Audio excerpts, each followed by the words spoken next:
This is Pet Life Radio. Let's talk pets.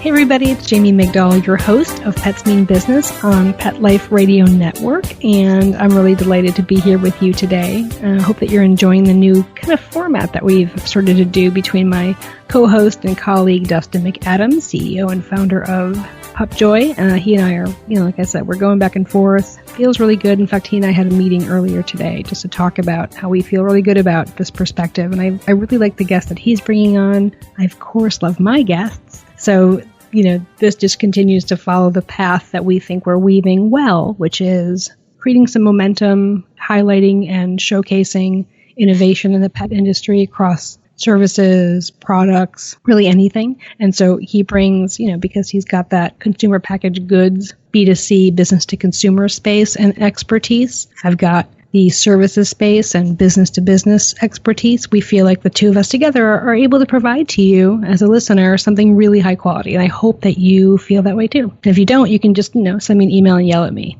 Jamie@petliferadio.com. Don't yell at me, please.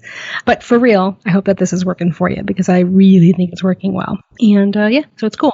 So, this podcast, if you've been listening, is awesome because, you're awesome for listening, but it's also awesome because we do get to really dive deep into the $70 billion pet industry on a really unique level. We're not talking about, lots of commercial stuff. We're talking about really getting down to working with the entrepreneurs and the founders and the innovators, and that this whole show for all of these months, or maybe even more than a month, I think we're definitely post 1 year, maybe a year and a half, has all been around that. And today is no different. Today is also about innovation and thinking outside the box and owning who you are and not being afraid and working through that kind of fear to really find who you are, your true self, and continue down that path. In fact, my guest today is a full transparency, a good friend as well. Her name is Cara Armour. I'm really excited to have her on because, here's the deal. Today, we're recording this on Thursday, August 31st. So we're right in the middle of kind of a weird time in the world, especially as it relates to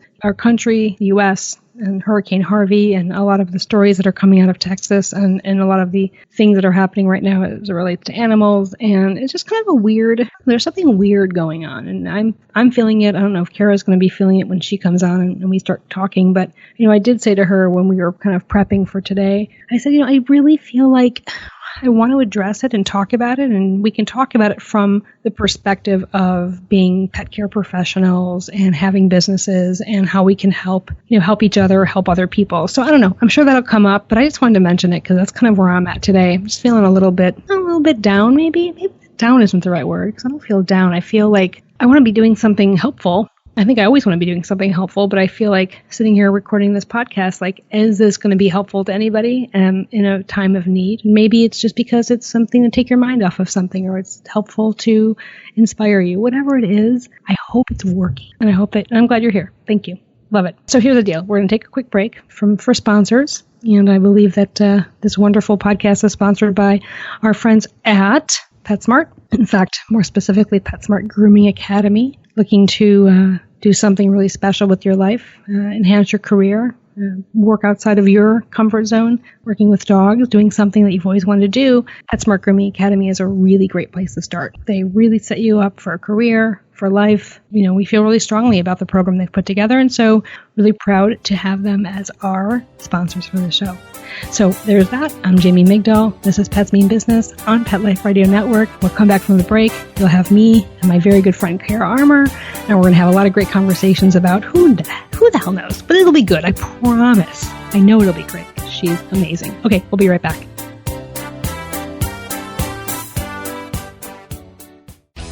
Do you own a pet care business? Do you need help training and retaining your staff? Fetch Find Monthly Pro is the perfect platform for you. Fetch Find Monthly Pro is a monthly subscription with unlimited users, no contracts, and fresh content every week.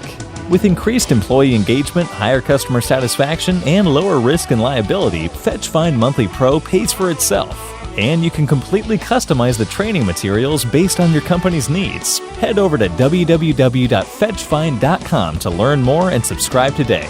That's FETCHFIND.com.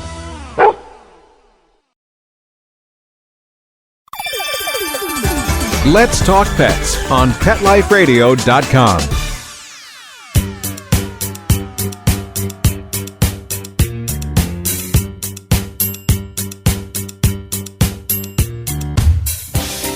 Hey guys, we're back. Yeah, right, we're back. We are back. And I'm Jamie. Well, whatever, you know that. And this is Pets Mean Business. You also know that on Pet Life Radio Network. And you probably know that too.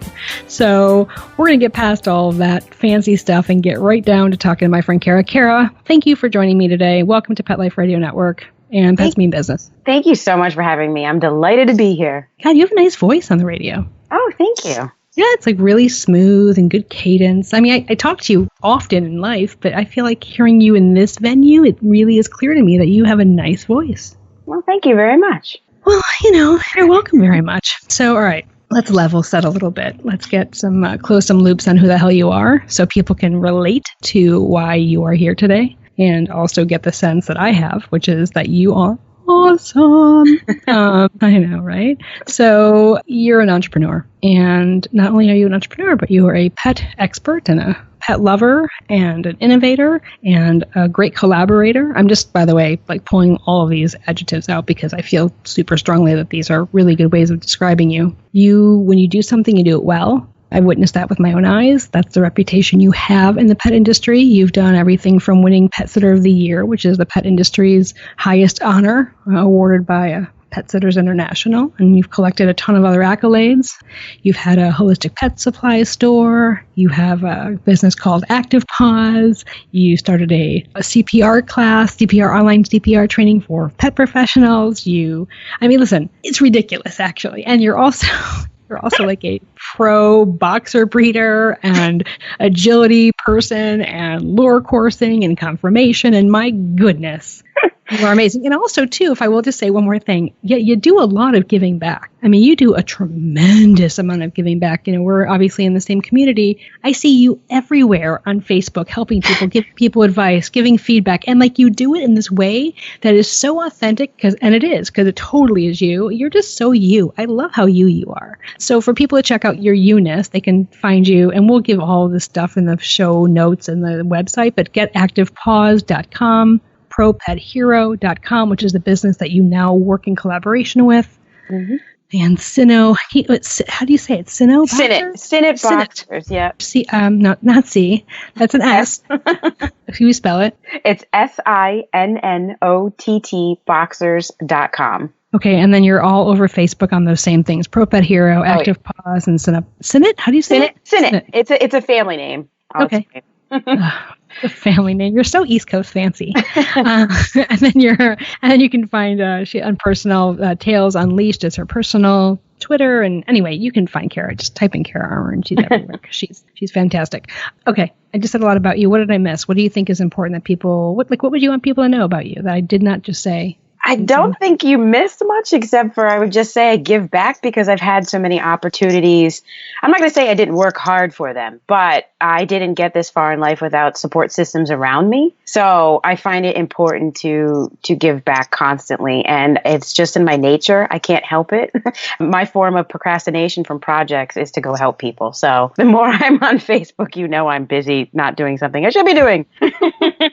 That's a good little clue into you. It's like a secret decoder. It's like a secret decoder ring. All right. So speaking about like having help and giving back, because that's how you have moved, in your life, I do think that there's something really interesting about how I love the story. And I think you shared it with me, I guess the first time I met you in person, maybe, that your grandmother gave you $1,000 to start an IRA. Yeah. So that's kind of my genesis story. I always grew up with animals, and I started pet sitting from a very young age. My neighbor's dog, who was actually older than me. I was 10, he was 12. I never knew it would be a career, but I've always been around animals, but we always had the family dog. We always had cats. And I graduated from college, and my grandmother, who was extremely fiscal and wise, and, she handed me $1,000 and she said, "This is for an IRA." I was 21. Who's thinking about retirement at 21? Listen, the only people who are thinking of retirement at 21 are like people now who are looking for like, let me make an app in my dad's basement so I can retire at 21. That is who was thinking. But 20 years ago or whatever it was, 15 years ago, people were not thinking that. No, it was a little more than that. But, well, no, not more than 20 years. But anyways, so I made a better investment. I went out and bought a puppy.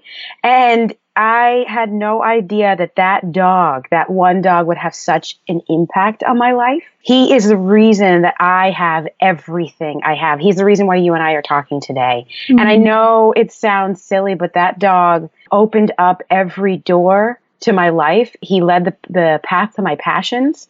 He made career changes in my life. He guided everything.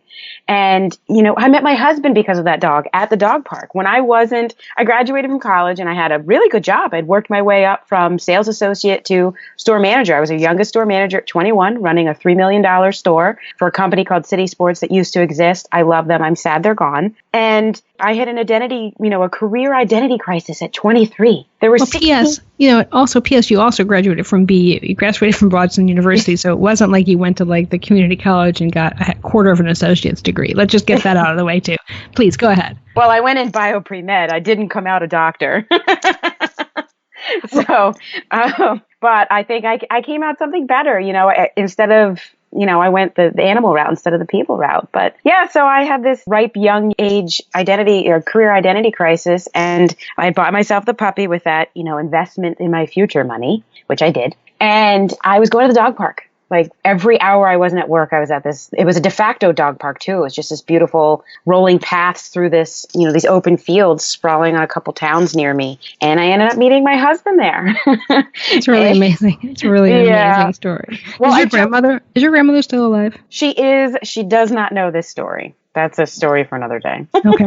All right. Yeah, I need to hear that over drinks maybe. Oh, yeah. So, yeah, that dog was just it. I was walking, I had a very stable job with benefits. I mean, it was a very good job. And I met this elderly woman. She was probably 65 plus, and she was surrounded by a bunch of dogs. I would say upwards of 7 or 8 dogs, and they were all following her. And it was like she was, Mary Poppins of the dogs walking along. And I said, hey, Carol, do you pay rent? First off, what are you doing? And she said, I'm walking people's dogs for them. I said, excuse me. I grew up in a household where it was my job to walk the dog. I didn't get paid for it. I didn't get an allowance for it. That was, you own a dog, you walk the dog. And she's like, oh, no, people go to work and they're very busy and I walk their dogs for them. And I was like, okay, well, you live in a pretty affluent town in Boston, which has, some of the highest cost of living. So you're paying rent doing this little thing? And she said, little thing. Oh, yeah. She said, oh, yeah. And that was the seed planted. And what year was that? 2003, early 2003.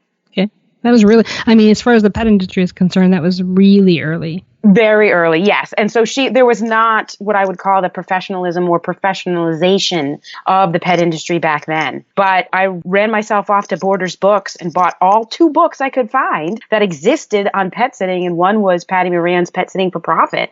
And I wrote up kind of this pseudo business plan. It was just kind of an idea. And I had to convince my then boyfriend, who was from Northern Ireland. He was visiting his sister. She sent him to the dog park to walk her dogs at the same time I was walking mine. It was technically a setup. So I told him the idea. I told him the idea, and he thought I was nuts. Because in Ireland, you open your door and you go to work, and your dog goes to work. It runs off leash around the town. It scavenges. It comes home tired. You come home tired. Life is great, right? So my husband thought I was crazy. Plus, the dogs in Ireland, some of them would chase you down the sidewalk. So it was like he couldn't believe what I was imagining. He couldn't believe it. He had no. There's no representative. There's no memory in his mind or nothing he can relate to around that. That's, of course, he was baffled. Yeah. So anyways, I promised, look, just give me 6 months. Give me 6 months. He had come back over from Ireland. His visa expired. I went and visited him. We came back together, and he was promised work as a carpenter, but that carpenter fell off a ladder and shattered his pelvis and didn't have work for him. So I said, I've got work for you because I still need to pay my rent. And this dog walking thing, we're not there yet with all of no customers. So why don't you help me out and do this? So he would drive me to work and then drive back. And we had met, our first client was an 8-week-old golden retriever puppy. His name was Bailey, and we knew nothing. And I literally went in and I turned to my boyfriend at the time. I said, this thing is going to be a pile of puffy adorableness. And it's our job to make certain that everything goes right with it. And we just started from there, and it snowballed. People heard what we were doing at the dog park, and that 6 months turned into 14 years, and we're still going. Yeah, and when did you get married? At what point in the journey did that happen? We did not get married till 2006.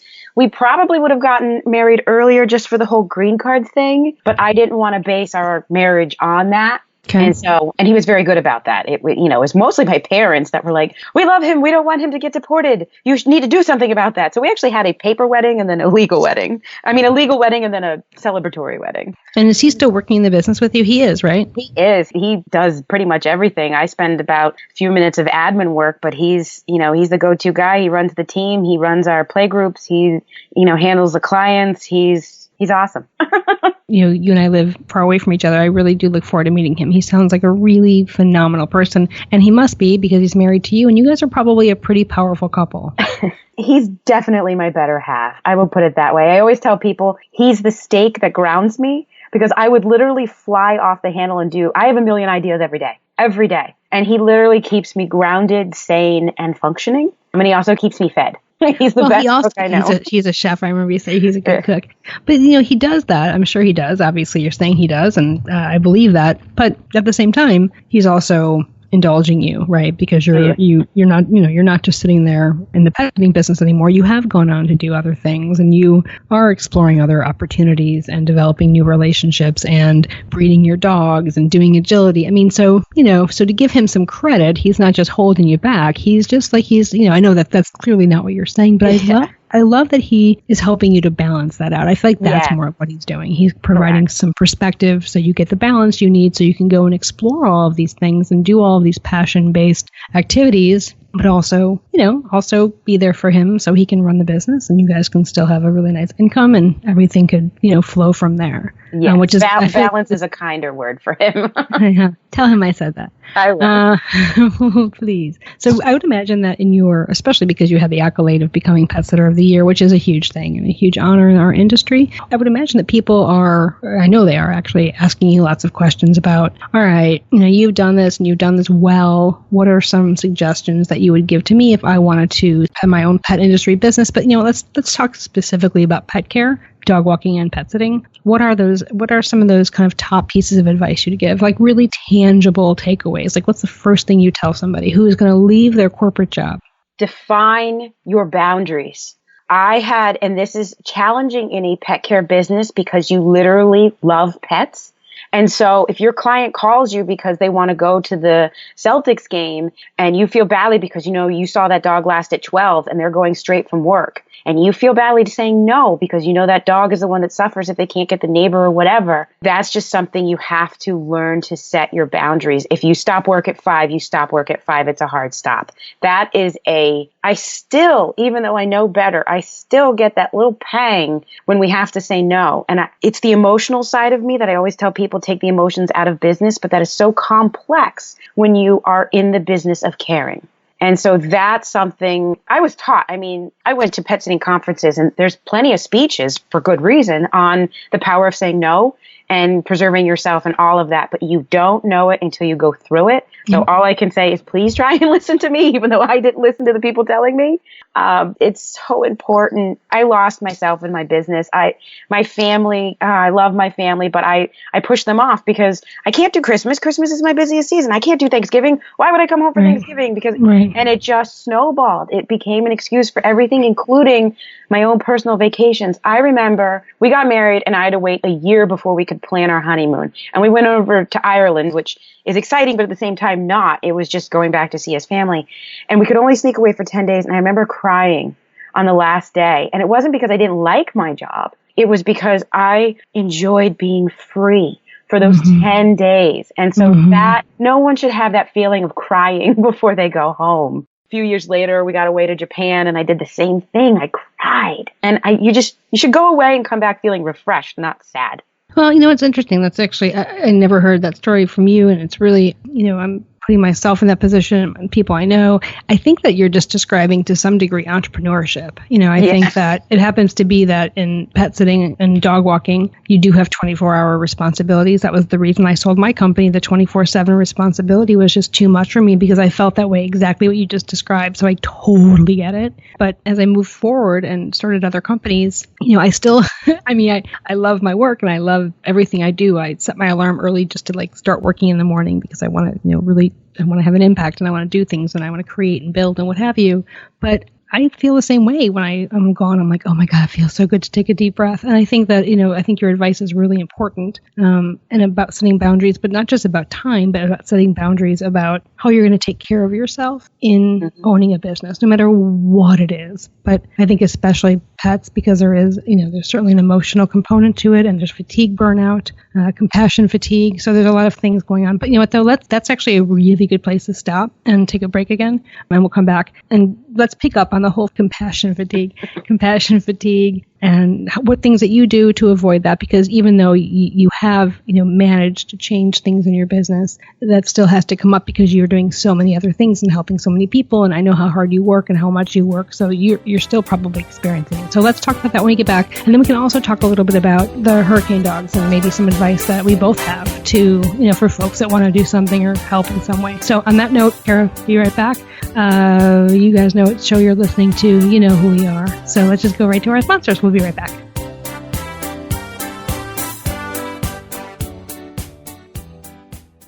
Ooh, get the stinky dog away from me. Bad breath and bad gas. Petey stopped eating. All his hair fell out. Itching, licking, missing fur. At least $5,000 in vet bill. Creams, antibiotics, sprays. No results. Everything we tried failed except the Dinovite. DINOVITE.com. If you want the dog to be healthy, you got to feed it something healthy. The omega-3 fatty acids. Flaxseed, zinc, alfalfa. The digestive enzymes that are cooked out of regular dog food. Dinovite is nutrition. The shedding is stopped and the itching is stopped. Her coat is not soft, it's silky, it's healthy and shiny and glossy. She's got life. She's got energy. Tons of energy, no more bad smell. Dinovite's the bomb.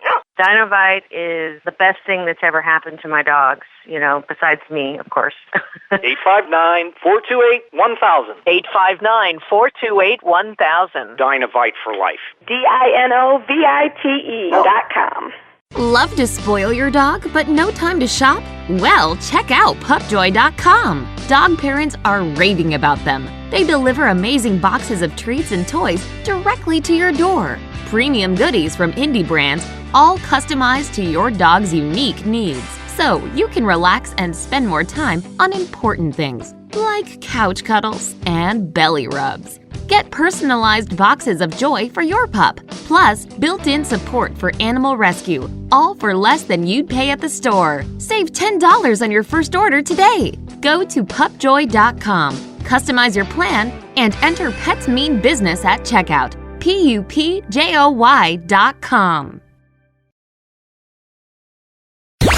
Let's talk pets. Let's talk pets On Pet Life Radio. Pet Life Radio. PetLifeRadio.com.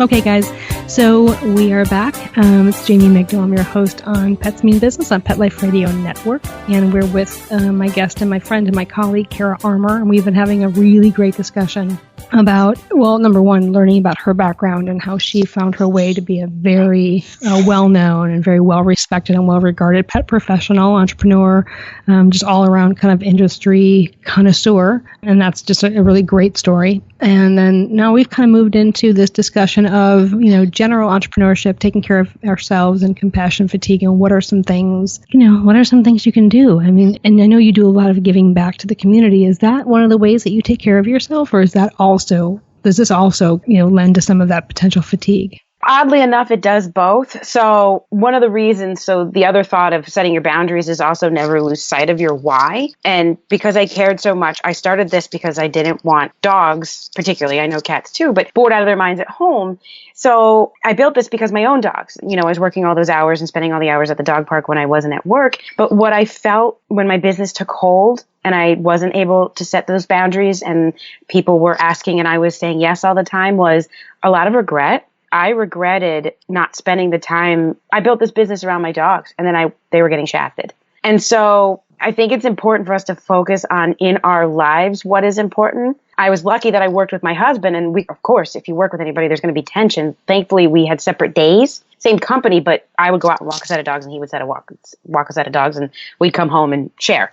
So we didn't have that, but we both were just burning out, and I needed a release, and it's different for each person. I guess because downtime leads me to think too much. I spent a lot of time helping people. And first it started off with, I've always volunteered for the Boxer Rescue, but it started because I had a dog with degenerative myelopathy. And my heart dog, his son actually got it first, but it's essentially ALS for dogs. So they go paralyzed starting in the rear. They can't feel any pain, which is the one benefit, but you can tell a human, here are the horrible things that are going to happen to your body. You cannot tell a dog that. Right. So they're confused. There's a lot that goes into it. So I had an instrumental person who I actually met through YouTube who lived only an hour and a half away from me. And she was such a support. And she helped my husband and I make my dog's life as great as possible. And because this heart dog of mine, the one that I had now neglected for my business, now needed me the most, that was the turning point when I said to myself, okay, things have to change. I need to get a manager in here. I need to respect my clients and love them as I always have, but they need to understand that I am a human too. And I'm sorry that you have that Celtics game. I can't get to your dog. I just can't. And I don't need to give an excuse. I started off giving excuses, and then clients would try and find a weak point, and then I'd cave. You know, oh, well, I was already doing one midday walk on Saturday. What's 4 more? Yep. So it's just this dog and his disease. Again, he just kept coming back into my life with these poignant meanings that said, you need to refocus. And so I refocused my efforts on him. And then, you know, his son got it, and then he got it. And it was 3.5, 4 years of just total devotion. And I saw other people suffering. I learned a lot of the things the hard way with my dog. I'll not lie. My first dog that had this disease, I let him go a little too long. I feel guilty about that. It happens to all of us. You can't, I mean, listen, that happens to all of us. Yeah. That was another turning point for me. And that's when I made the hard decisions. And I really looked into compassion fatigue versus burnout. And I had compassion fatigue for my own life and kind of burnout in my business, if that makes sense. Yep. And so that's kind of where I was. And that's why I tell people, set your boundaries and don't lose sight of your why. My why was for my dogs, and I literally trashed my why for everybody else.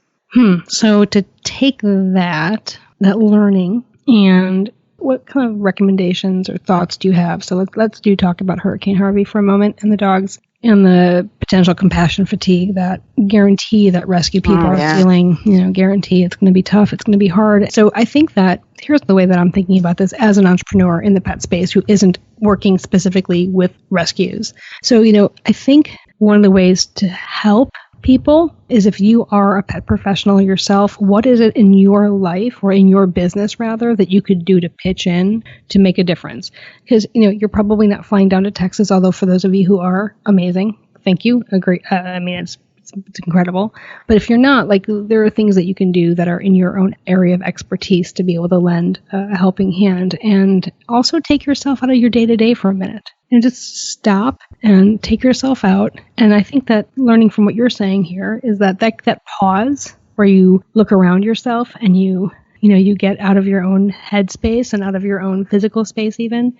I think that can be the turning point, even if it's just a turning point that results in reading a book or volunteering or doing something that you wouldn't normally do. But I think that we need reasons to stop what we're doing in the moment. And is this making any sense? I'm listening to myself talk, and I feel like I feel like all I'm saying here is help other people who are going to be struggling with compassion fatigue through something that you are capable of doing that they may not be, that you have an expertise that no one else does or not a lot of people do. And then when you're doing that, take that time, that pause to look, no pun intended, to look around and see that maybe you are also burned out, or maybe you also need some time, or maybe there are other things you could be doing to improve and enhance the quality of your own life. That's what I wanted to say. say. Exactly. And that was fine.